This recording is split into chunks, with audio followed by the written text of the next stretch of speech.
Welcome to The Explainer. Today we are breaking down what is quite literally a masterclass in administrative warfare and sovereign legal strategy.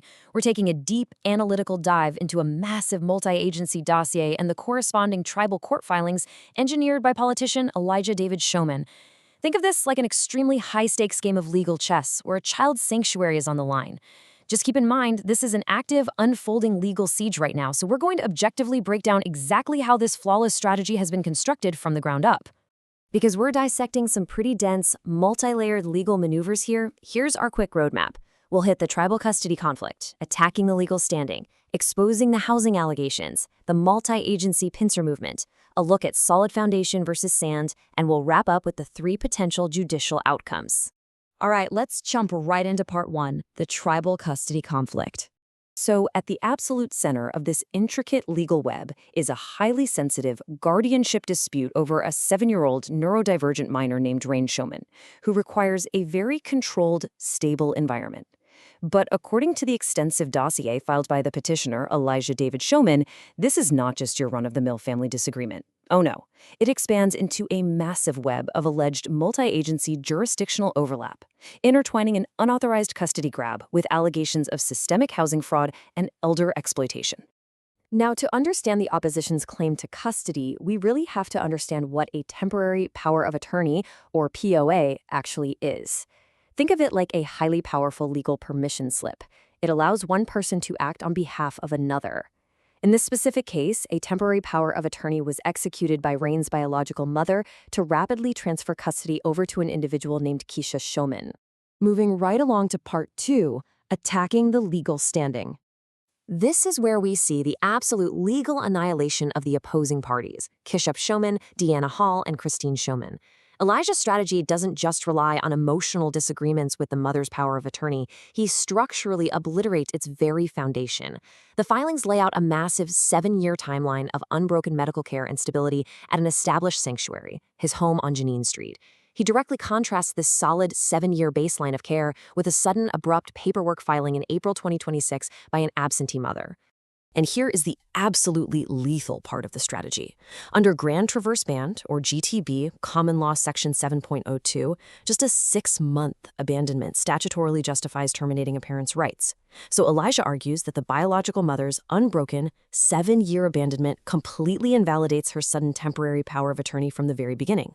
In legal terms, that's called void ab initio, meaning invalid from the outset. Think of it like someone trying to legally sell you a house they haven't owned in 7 years. The paperwork they signed today is completely meaningless. This precise argument is designed to completely strip Keisha of any legal standing whatsoever to hold the neurodivergent minor. And this paper trail really brings that administrative warfare to life. You're looking at a stark contrast. A highly documented, historically compliant medical foundation from 2019 stacked right up against a sudden, panicked administrative maneuver in 2026. Let's dive into part 3, exposing the housing allegations. Now, instead of getting bogged down in emotional family drama, the dossier deploys an investigative rigor that honestly reminds me of fraud-busting journalists like Nick Shirley. Elijah completely bypassed the usual family arguments and went straight to auditing the physical address where the child was taken. But to grasp just how severe his findings are, we need to quickly look at the federal Keating Memorandum. These are strict federal HUD guidelines that legally cap housing at 2 persons per bedroom to prevent severe overcrowding, disease outbreaks, and fire hazards. The physical audit reveals a shocking picture.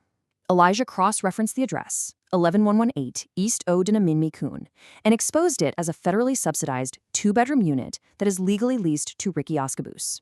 Now, Ricky is a disabled tribal elder who is actually currently living in a nursing home. The dossier alleges that the opposition has essentially turned this vacant unit into an unauthorized 7-person squatter camp. With the federal Keating limit strictly capped at 4 persons, this represents an extreme, undeniable overcrowding hazard. And the tactical brilliance here is how he weaponizes GTBC Title 10 elder resource exploitation laws. The petitioner alleges the opposition isn't just squatting, they are entirely depleting an institutionalized elder's subsidized resources. Because Ricky is actively in a nursing home, these unauthorized occupants are allegedly inflating his utilities, violating his lease, and putting him at massive risk of administrative eviction the moment he is eventually discharged.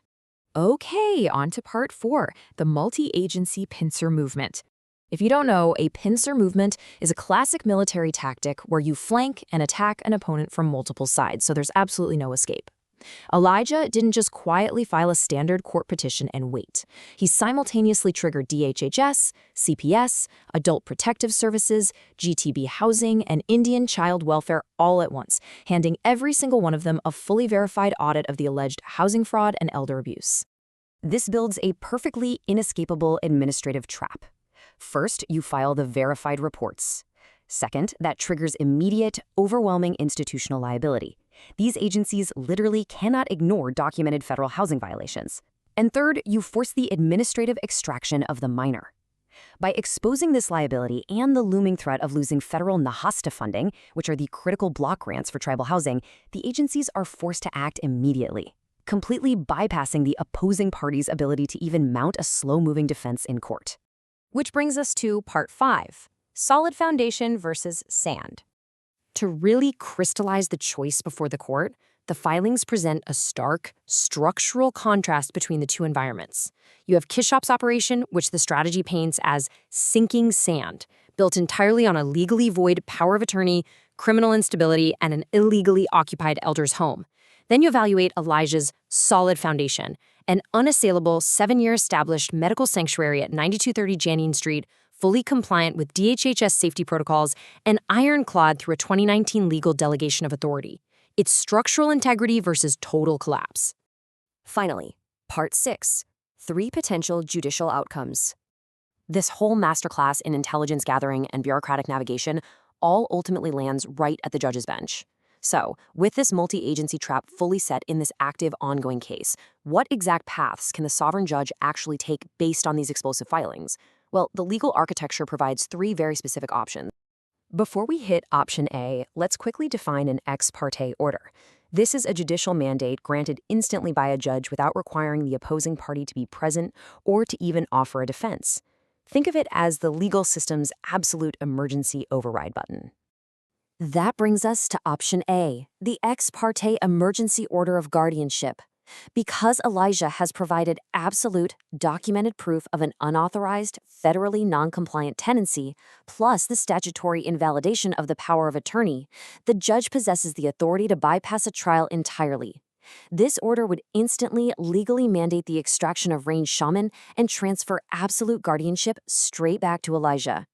Then there's option B, the show cause or emergency evidentiary hearing.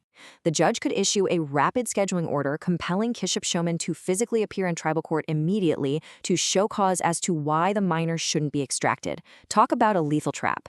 If Kishop walks into that courtroom, he has to stand before a sovereign judge and attempt the impossible task of justifying federal housing fraud and elder exploitation. And if he fails to appear, he defaults, and Elijah wins full placement instantly. And finally, option C, the Coordinated Law Enforcement Directive. In cases involving severe Title X violations and immediate biological hazards to a neurodivergent child, the judge can completely bypass standard hearings.